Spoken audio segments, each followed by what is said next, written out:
The Jungle Book by Rudyard Kipling. Mowgli's Brothers. It was 7 o'clock of a very warm evening in the Seonee Hills when Father Wolf woke up from his day's rest, scratched himself, yawned, and spread out his paws, one after the other, to get rid of the sleepy feeling in the tips. Mother Wolf lay with her big gray nose dropped across her four tumbling, squealing cubs, and the moon shone into the mouth of the cave where they all lived. "Arg!" said Father Wolf. "It is time to hunt again."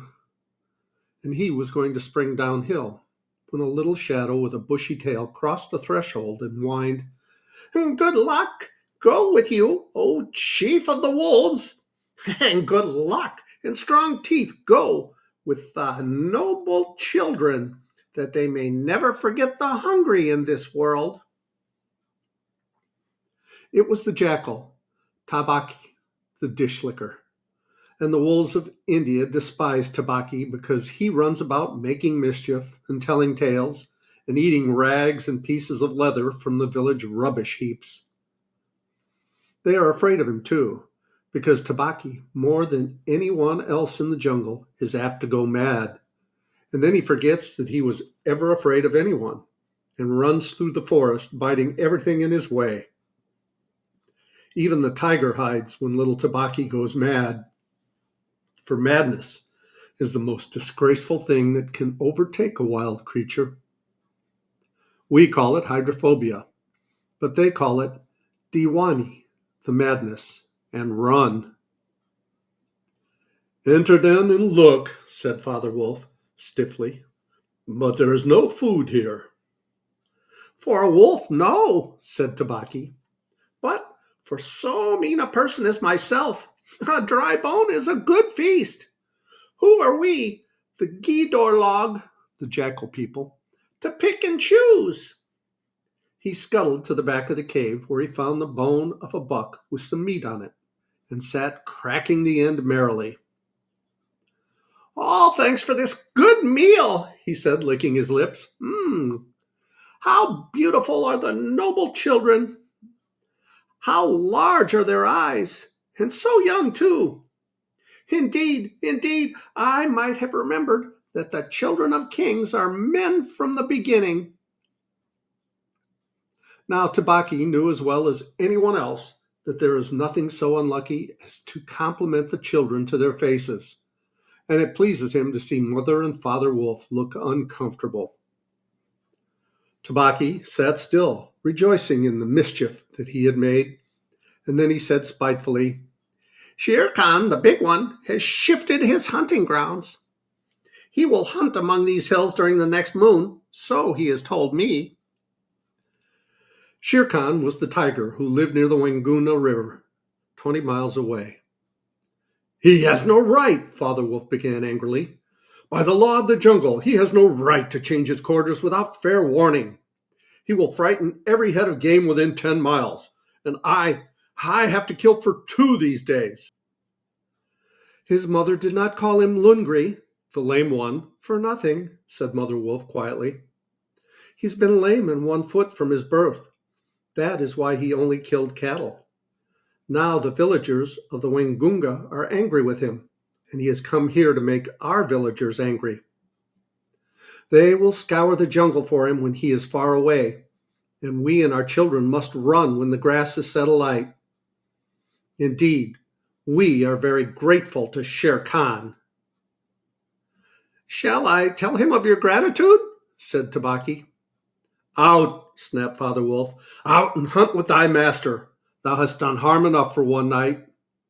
"I go," said Tabaki quietly. "Ye can hear Shere Khan below in the thickets. I might have saved myself the message."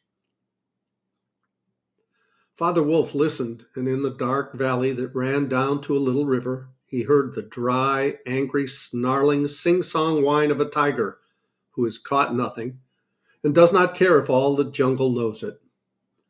"The fool," said Father Wolf, "to begin a night's work with that noise. Does he think that our bucks are like his fat Wanguna bullocks? Hush! It is neither bullock nor buck that he hunts tonight, said Mother Wolf. It is man. The whine had changed to a sort of humming purr that seemed to roll from every quarter of the compass. It was the noise that bewilders woodcutters and gypsies sleeping in the open.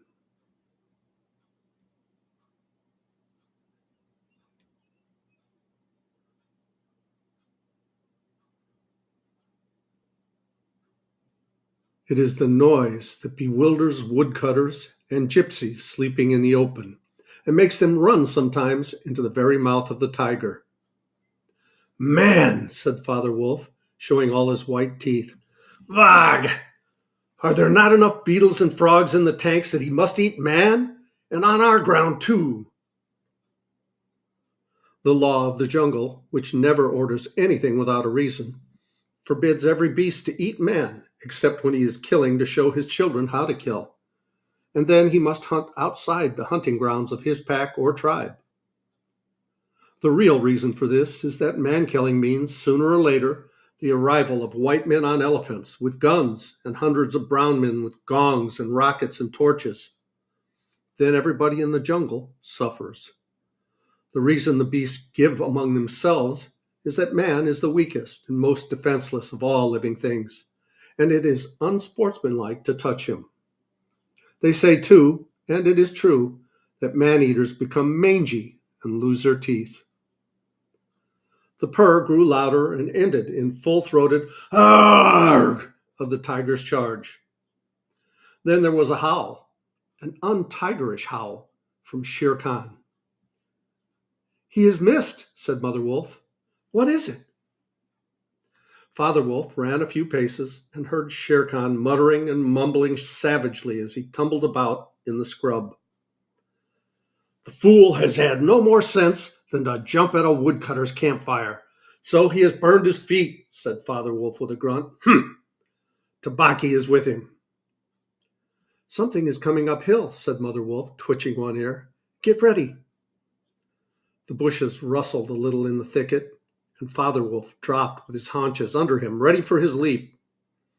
Then, if you had been watching, you would have seen the most wonderful thing in the world. The wolf checked in mid-spring.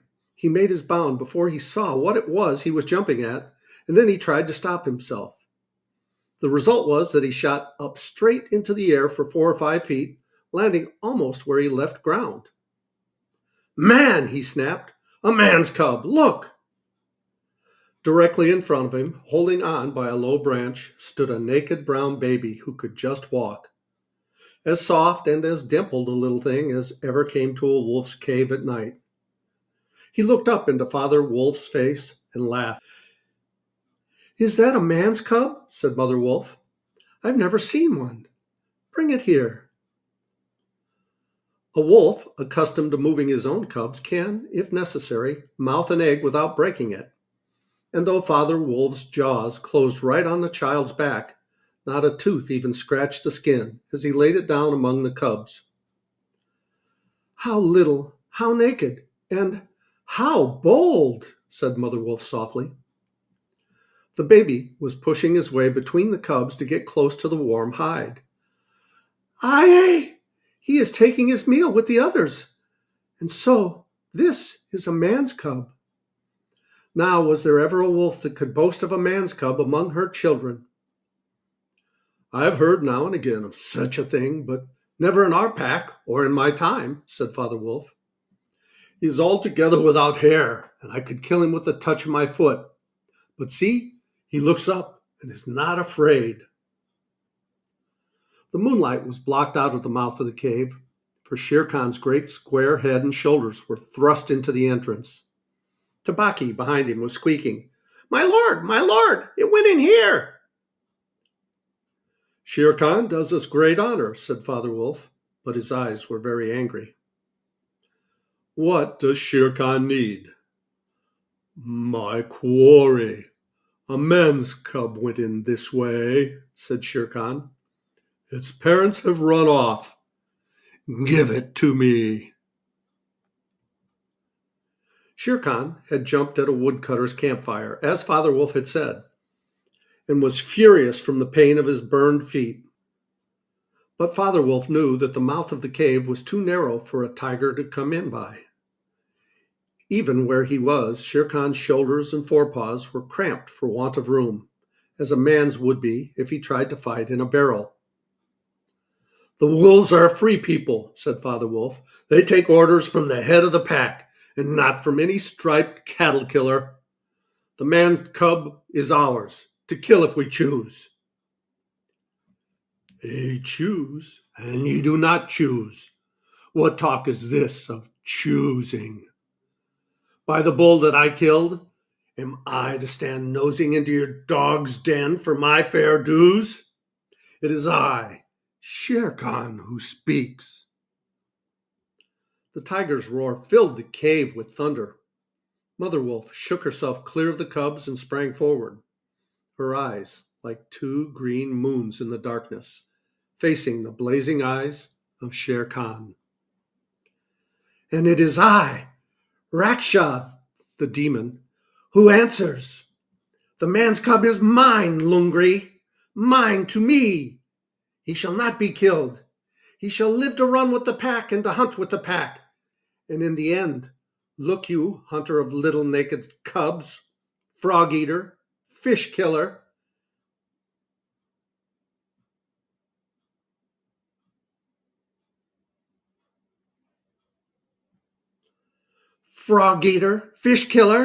he shall hunt thee. Now get hence, or by the Sambhar that I killed, I eat no starved cattle. Back thou goest to thy mother, burned beast of the jungle, lamer than ever thou camest into the world. Go!" Father Wolf looked on amazed. He'd almost forgotten the days when he won Mother Wolf in a fair fight from 5 other wolves, when she ran in the pack and was not called the demon for compliment's sake.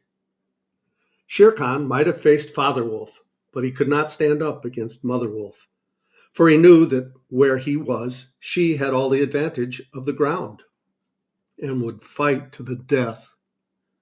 So he backed out of the cave mouth, growling, and when he was clear, he shouted, "Each dog barks in his own yard.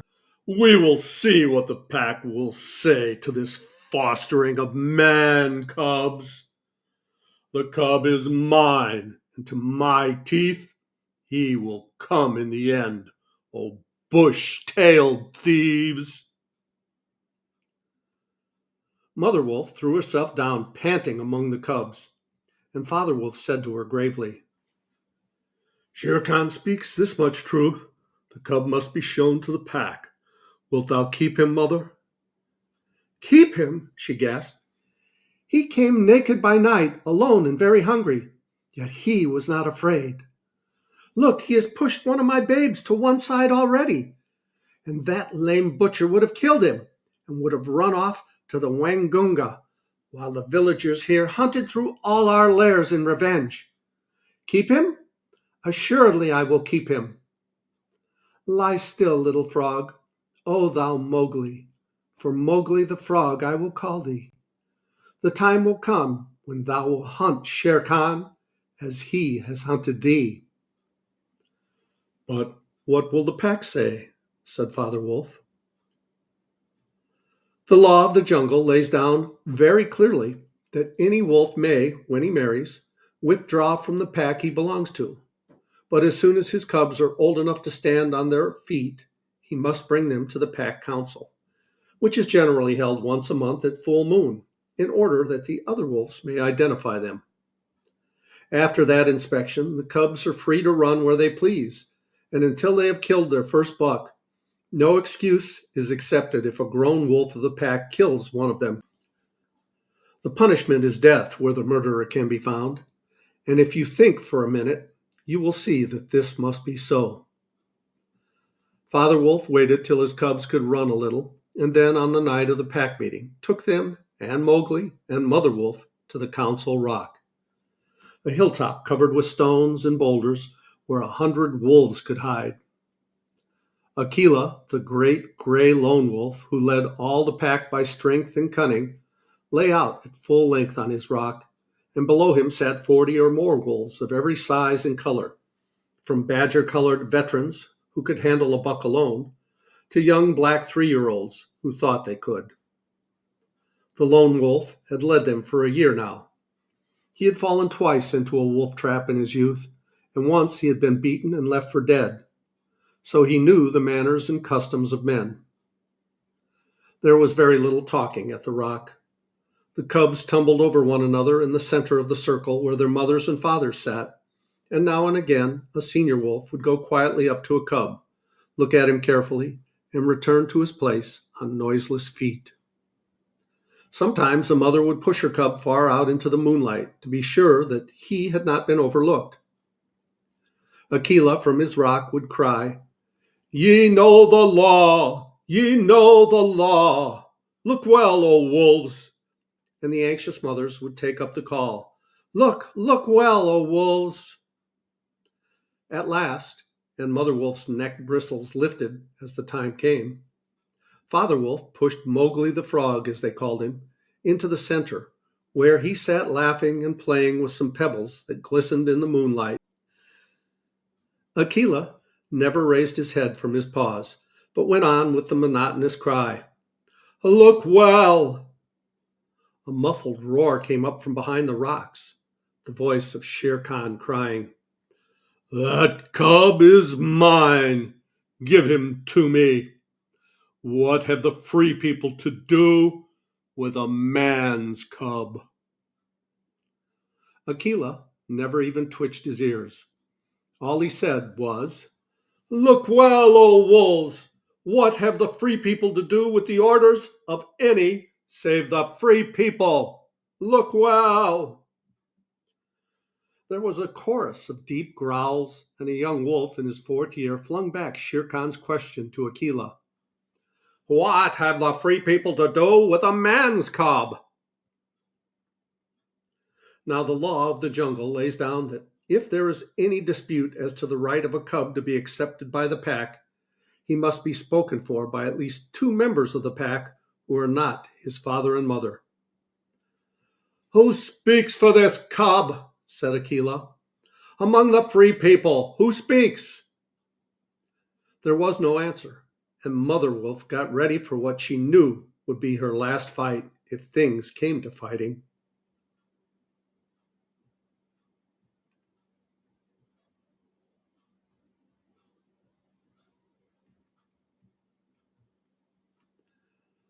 Then the only other creature who is allowed at the pack council, Baloo, the sleeping brown bear who teaches the wolf cubs the law of the jungle, whole Baloo, who can come and go where he pleases because he eats only nuts and roots and honey, rose up on his hind quarters and grunted, the man's cub," he said. "I speak for the man's cub. There's no harm in a man's cub. I have no gift of words, but I speak the truth. Let him run with the pack and be entered with the others. I myself will teach him." "We need yet another," said Aquila. "Baloo has spoken, and he is our teacher for the young cubs. Who speaks besides Baloo?" A black shadow dropped down into the circle. It was Bagheera, the Black Panther, inky black all over, but with the panther marking showing up in certain lights like the pattern of watered silk. Everybody knew Bagheera, and nobody cared to cross his path, for he was as cunning as Tabaqui, as bold as the wild buffalo, and as reckless as the wounded elephant. But he had a voice as soft as wild honey dripping from a tree, and a skin softer than down. "Oh, Aquila, and ye the free people," he purred, "I have no right in your assembly, but the law of the jungle says that if there is a doubt which is not a killing matter in regard to a new cub, the life of that cub may be bought at a price. And the law does not say who may or may not pay the price. Am I right?" "Good, good," said the young wolves, who were always hungry. "Listen to Bagheera. The cub can be bought for a price. It is the law. Knowing that I have no right to speak here, I ask your leave. Speak then, cried 20 voices. To kill a naked cub is a shame. Besides, he may make better sport for you when he is grown. Baloo has spoken on his behalf. Now, to Baloo's word, I will add one bull, and a fat one, newly killed, not half a mile from here, if ye will accept the man's cub according to the law. Is it difficult? There was a clamor of scores of voices saying, What matter? He will die in the winter rains. He will scorch in the sun. What harm can a naked frog do us? Let him run with the pack. Where is the bull, Bagheera? Let him be accepted. And then came Akela's deep bay crying, look well, O wolves! Mowgli was still playing with the pebbles, and he did not notice when the wolves came and looked at him one by one. At last they all went down the hill for the dead bull, and only Akela, Bagheera, Baloo, and Mowgli's own wolves were left. Shere Khan roared still in the night, for he was very angry that Mowgli had not been handed over to him. Aye, roar well, said Bagheera under his whiskers, for the time comes when this naked thing will make thee roar to another tune, or I know nothing of man. It was well done, said Akela. Men and their cubs are very wise. He may be a help in time. Truly, a help in time of need, for none can hope to lead the pack forever, said Bagheera. Akela said nothing. He was thinking of the time that comes to every leader of every pack when his strength goes from him, and he gets feebler and feebler, till at last he is killed by the wolves and a new leader comes up, to be killed in his turn. Take him away, he said to Father Wolf, and train him as befits one of the free people. And that is how Mowgli was entered in the Seeonee wolf pack for the price of a bull and on Baloo's good word. And we'll pause here and we'll continue this chapter in the next video. Please like, subscribe, leave a comment below. I love you guys. As Tigger says, ta-ta for now.